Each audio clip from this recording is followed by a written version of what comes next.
again, the Asia Pacific Economic Cooperation meeting.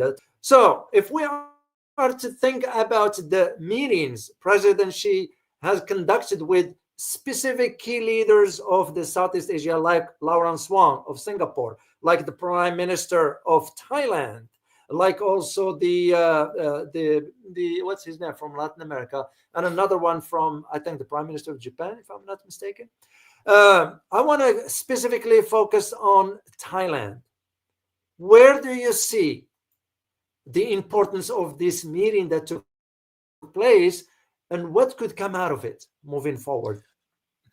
Well, first of all, for Thai government, this is very important because there has been a problem with political instability in Thailand for the past few years. So a new government in Thailand has been installed with a new prime minister, and by meeting with the world leaders like Xi Jinping, this helped bolster her own legitimacy at home. And Thailand traditionally has a very close tie with China, economically and also militarily, because Thai military purchased their Navy warships from China and tanks, and so it's very vital to see that the current government is on good terms with China. But China always work with any legitimate government. They're interested. They're not interested in internal Thai politics, so they will make deal with whoever is Thailand's government, who is representative of Thailand. So in a way, Thailand and China, they're reconfirming their traditional relationship, which has been very close, and it will only grow closer with now there's a wave of Chinese investment coming to Southeast Asia. A lot of people don't know, but China's largest trading partner is no longer the United States, it's ASEAN. ASEAN being the nations of Southeast Asia. And Thailand is placed right in the center of ASEAN. And so China is Thailand's largest foreign trade partner, largest foreign investment source. So there's a very, it makes sense for the new government of Thailand to work closely with China on bilateral issues. So this is why this meeting is important for both countries. Very, and I was very surprised to see that one. So let me shift the gears here towards Indonesia because it's very important, especially with the recent trip of Prabowo to Beijing. And I know he was given the red carpet treatment. To me, I pay attention to this kind of details. It signifies a lot. And the reason for that, I'm thinking about this one, is because the deals that China and Indonesia agreed upon, those are economic worth about $10 billion to my knowledge. So over to China now, where the nation's president and his Indonesian counterpart signed a slew of cooperation deals as the pair expand their partnership and seek to promote regional peace. Topping the agenda, sorting out maritime resources, tackling issues related to water conservation and the future of the mining industry. According to Indonesian officials, over $10 billion worth of agreements were signed. And Indonesia's president said that with these deals, they're looking to set an example for the entire world. We consider that this close collaboration between Indonesia and China will be a factor to stabilize and to increase the regional atmosphere of cooperation. We must give an example that in this modern age, collaboration, not confrontation, is the way for peace and prosperity. All right, let's take this conversation further here on RT International. Crossing live to RT contributor Carl Zha. There he is. Carl, great to get you on the program. What do you think of this, mate? I mean, all of this is coming after the pair of nations pledged their strategic cooperation in July. So what do you make of these new deals? What does it mean for the region? Well, it's very hopeful. First of all, they decide to resolve their maritime dispute in South China Sea by signing an agreement to join develop fishery and oil and gas resources. And this is a sharp contrast from the confrontational stance that's pushed by United States through its proxy Filipino government led by Marcos. And Indonesia is very important in the region because Indonesia is the largest and the most populous country in ASEAN. And currently, China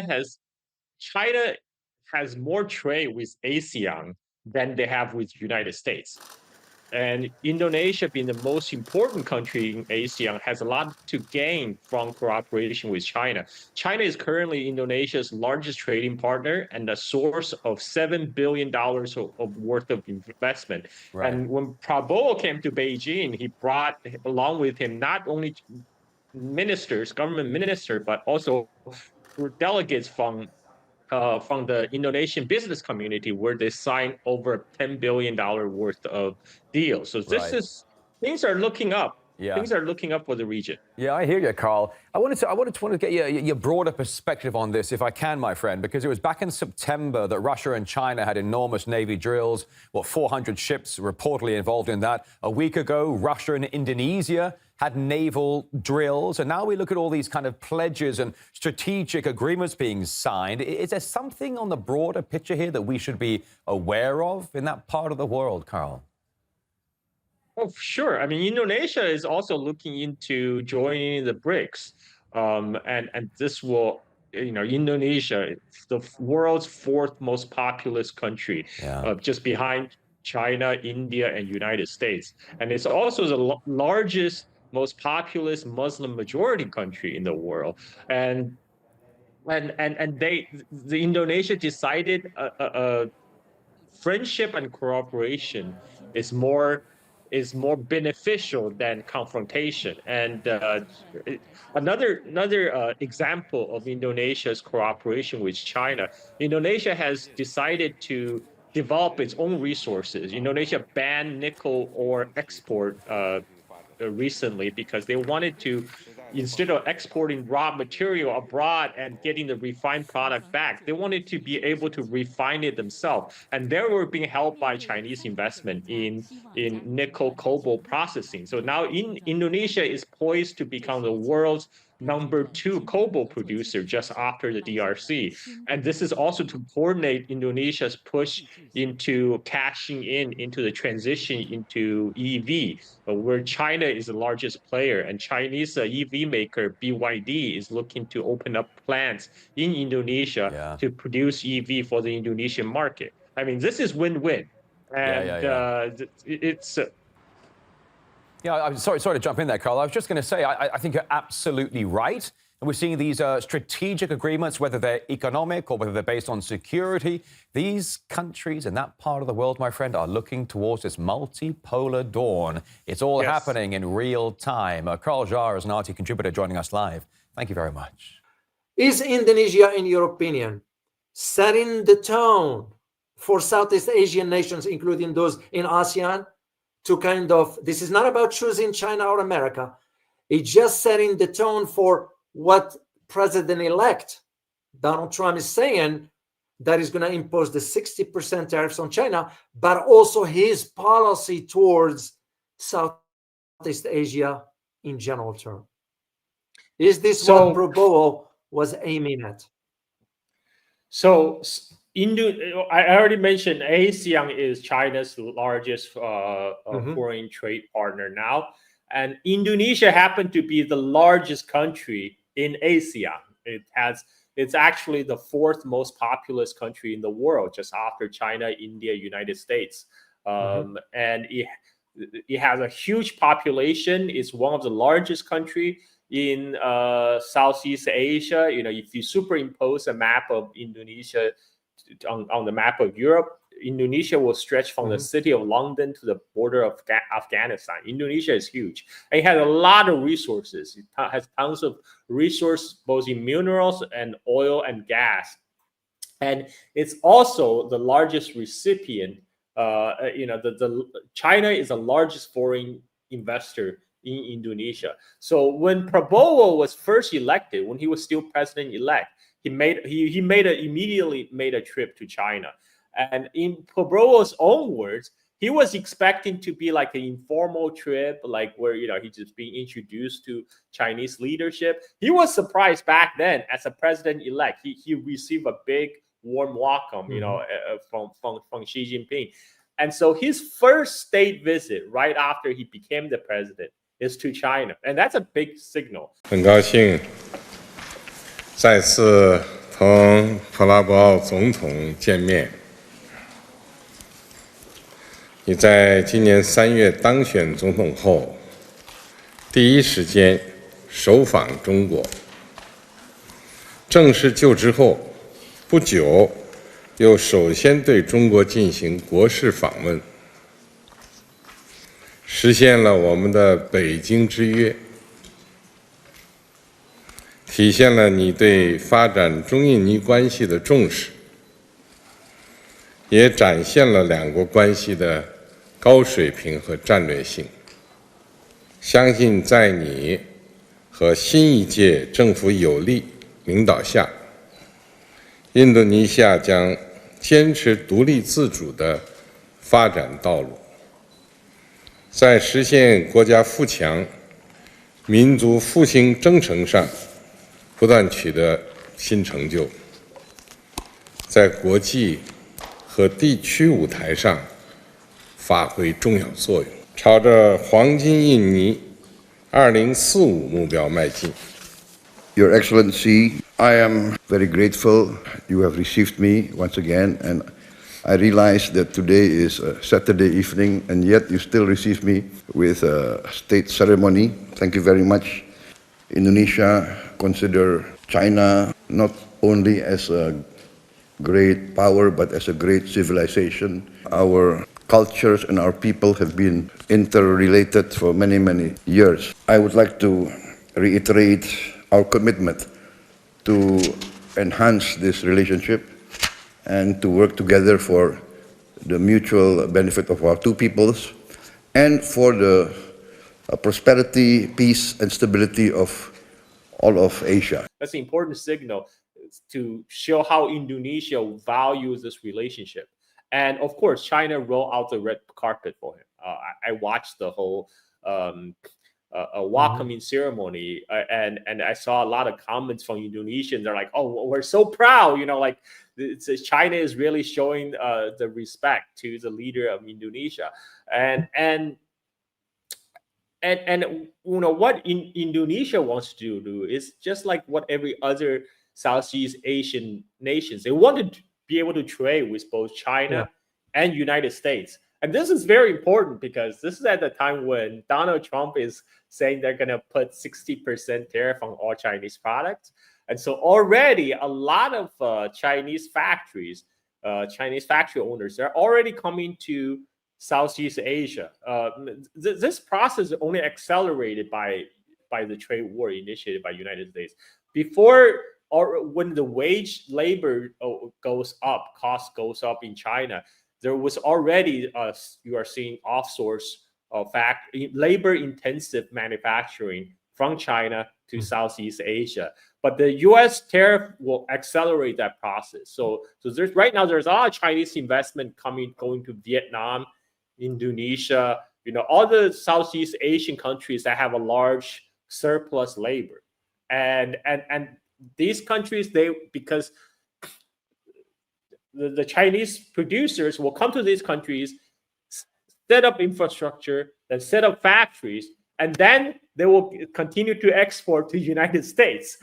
And so if you look at the trade figures, if you look at the trade numbers between, if you look at the decline of U.S.-China trade, it's kind of made up by the rise in the trade between U.S., Southeast Asia, and Mexico. And then if you look at the trade number between China and Southeast Asia and Mexico, those numbers match almost perfectly. So what that means is that those Chinese goods that previously get exported directly to the United States, now they take a round trip. They go through Southeast Asia. Now they're produced by Chinese-owned factories in Vietnam, in Indonesia, and then get exported to the United States. Now, this process benefits Southeast Asia. This benefits countries like Vietnam, like Indonesia. It provides jobs, and it also provides infrastructure, because Chinese firms are not only going there just to set up manufacturing; they're also trying to build up the infrastructure which enable the manufacturing. Like I already mentioned here, my electricity here is provided by Chinese-built power plants in north of Bali, and we're running on Huawei built 4G network. They already have 5G in the center of Bali, but I live in the boondocks, so I only get 4G where I am. But everything is built by Huawei, and China is also helping Indonesia to reach its goal, to reach its ambition to be the big cobalt and nickel producer. So traditionally, Indonesia, they export raw materials, they export ores, nickel and cobalt ore, which will be refined elsewhere because Indonesia lacks the refining capability. But Indonesia passed a law saying we're no longer going to export nickel abroad. And so the goal is to be able to refine themselves to capture more of the profit margin. So this attracted a lot of Chinese investment. Now, Chinese investment dominate the cobalt nickel processing factories in Indonesia. So China is helping Indonesia to set up its own refining capability, so it no longer has to export this ore abroad to be refined. All these cobalt and nickel will be refined in Indonesia, and cobalt and nickel are very important for EV batteries. They're very important for EV, and Chinese EV makers like BYD, they're also coming to Indonesia to set up factory to produce EVs. Biden, EUs are slapping 300% tariffs on Chinese EV, but it doesn't matter. Right now, this is why you don't see Chinese are not exporting EV directly to United States. The only Chinese-made EV that's exporting to the United States right now is Tesla.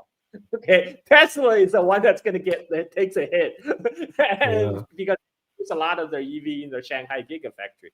But a lot of the Chinese branded EVs, they are exporting to global South countries like Southeast Asia, like Indonesia, and like Brazil and Mexico. And so Indonesia is a recipient a lot of these Chinese investment, and they're benefiting also as an intermediary when when the U.S. tariff hits.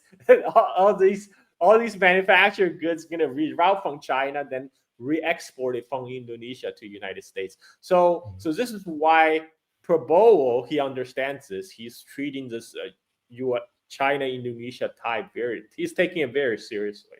This is why his first trip abroad, his first state visit is to China. China also understands this relationship is very important because Indonesia is only the largest country in Southeast Asia. It's also the largest Muslim majority country in the world, right? So in many ways, China wants to improve its continually upgrade its relationship with Indonesia. Like China already built a high-speed train from Jakarta to Bandung, and there's a highly likely possibility they're going to extend that high-speed rail from Bandung to Surabaya. And probably it's going to be another Chinese project to complete that.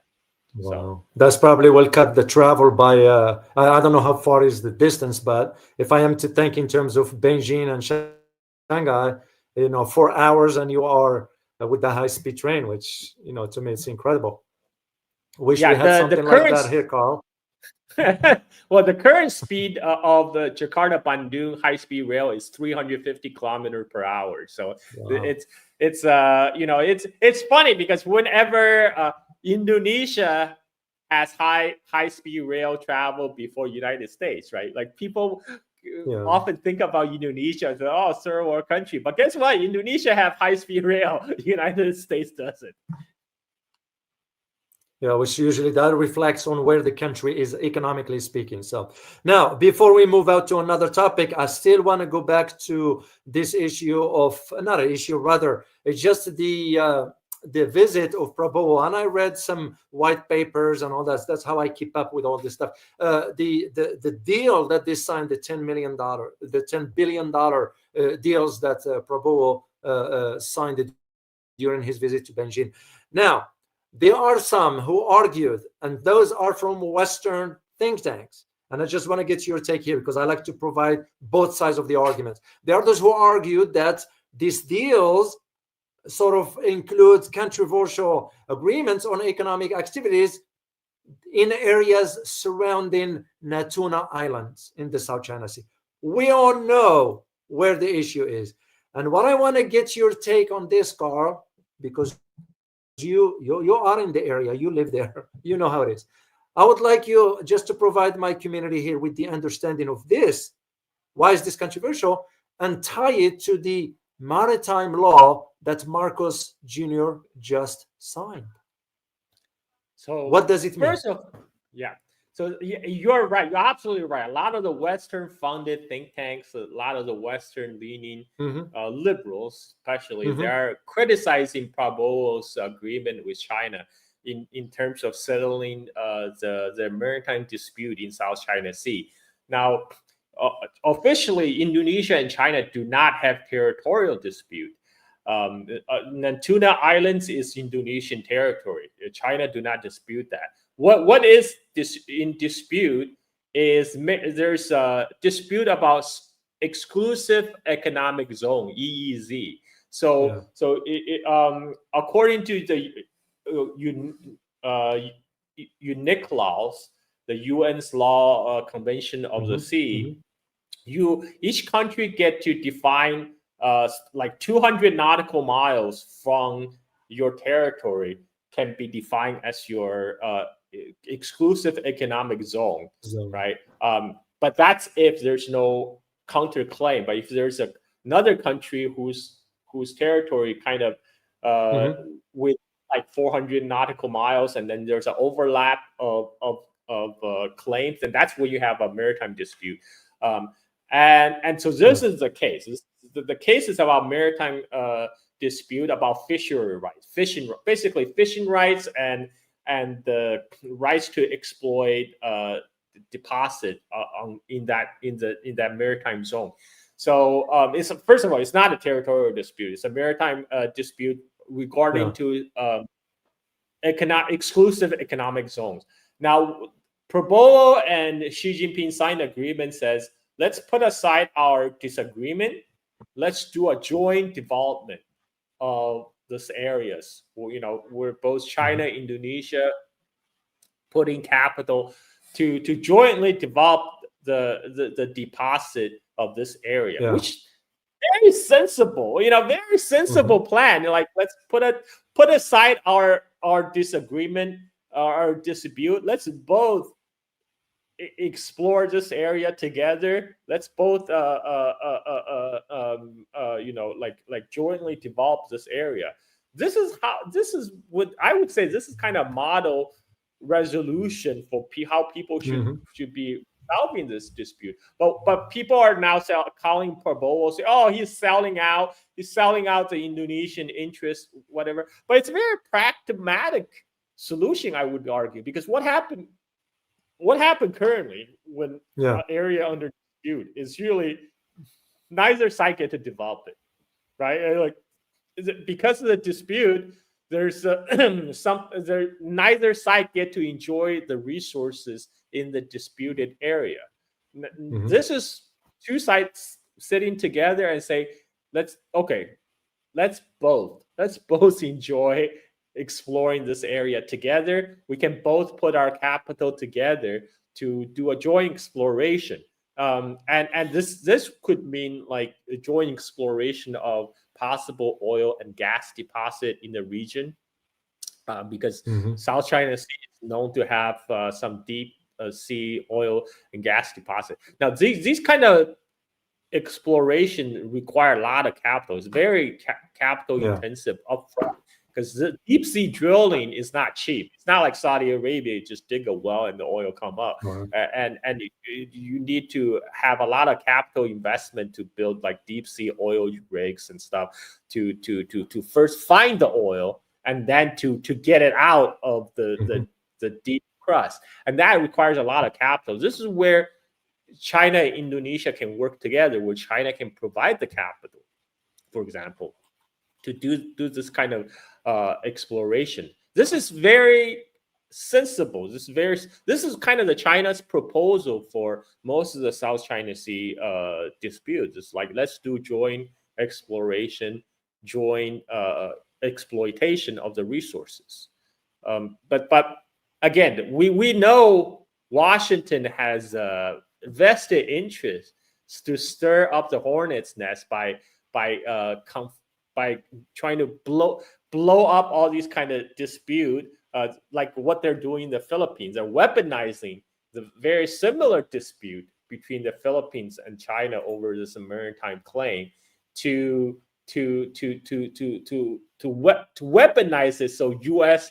get to place intermediate range missiles in the Philippines. That have always been the U.S. goal, to place U.S. troops in the Philippines to come back to deploy American military hardware asset in the Philippines. But right now, throughout Southeast Asia, outside of the Philippines, the rest of the government all want to work with China. This includes Indonesia, this includes Malaysia. Malaysia also has maritime dispute with China in South China Sea, but you rarely see these two making a big deal out of it. It's very quiet. The Malaysia is working very closely with China.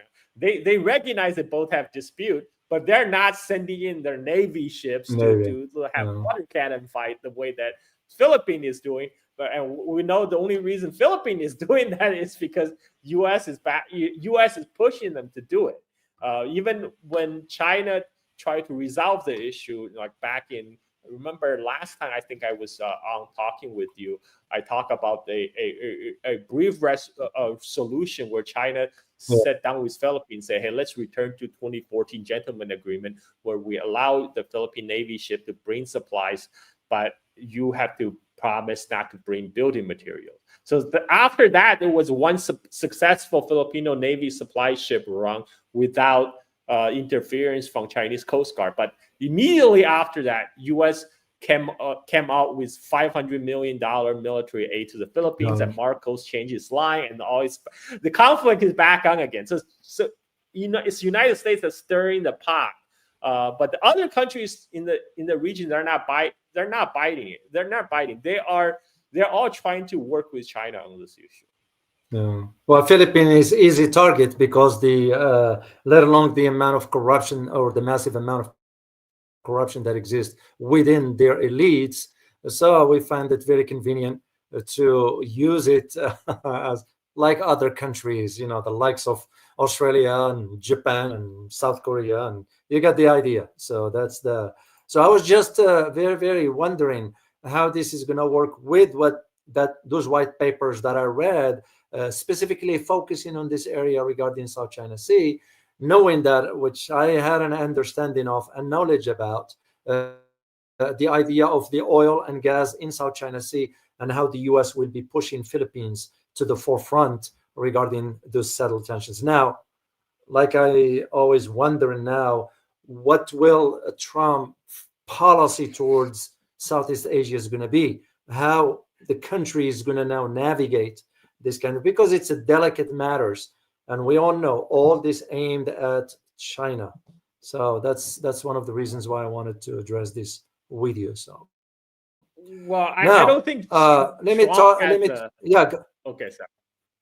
I don't think Trump has a concrete. I don't think Trump has a concrete policy towards South China Sea. Let's face it. Like he probably not even aware what the issue is. He will just let his cabinet handle it. And now we know his cabinet are full of neocons. So it's gonna be the same as. Nothing is gonna change. Basically, the U.S. foreign policy is gonna be the same. They're gonna have the same hard on for conflict with China, and all. that posturing about being an anti-war candidate, that Trump, that's all bogus. This is we've seen it now. It's all about staying the line. The U.S. is gonna do the same thing it has always done. Yeah, and in this case, using the Philippines, and I hope it looks like with the I mean, I don't know. It's the Filipino people that have to decide, but there's already. I had on the channel here Miss Anna Malanda. She's a writer for the Manila Times, and also she's very, very knowledgeable. So, and to my surprise, I didn't realize how many Filipinos listen to what she has to say. I really was very surprised. So it became clear to me that there are tensions inside Philippines. Those who are saying, what the heck with Marcos? What is he embarking or dragging the country into? And so it'll be interesting to see what lies ahead. There's a big tension right now between the vice president of the Philippines, Duterte's daughter, and Marcos. And the big headline recently is the vice president of the Philippines, who happened to be Duterte's daughter. She said that there might be a plot to kill her, but she said if she gets taken out, if she gets assassinated, then she will make sure there will be payback for Marcos. If she gets taken out, then Marcos will be next. Wow. Now it's a big political issue in the Philippines, because the Duterte Bongbong Marcos, initially during the election, he tried to align himself with Duterte's policies and factions. And that's why Duterte's daughter ran as his vice president. But now there's a very visible split between the Duterte family and the Marcos, and there's a lot of internal opposition to Bongbong Marcos in the Philippines. We'll have to see how that pan out. Of course, United States have a lot of influence in that country. They're gonna back Marcos to the tilt, but like you say, it's up to the Filipino people to decide. People, and I met some Filipino people in China, and when start to mention a few things, without going into detail with them, I could tell how pissed they were about where the country is headed, economically speaking. And they had no love for Marcos Jr. as far as his alignment with the United States. And they kind of like, wow. And it's like, we don't know where he's dragging our countries for. So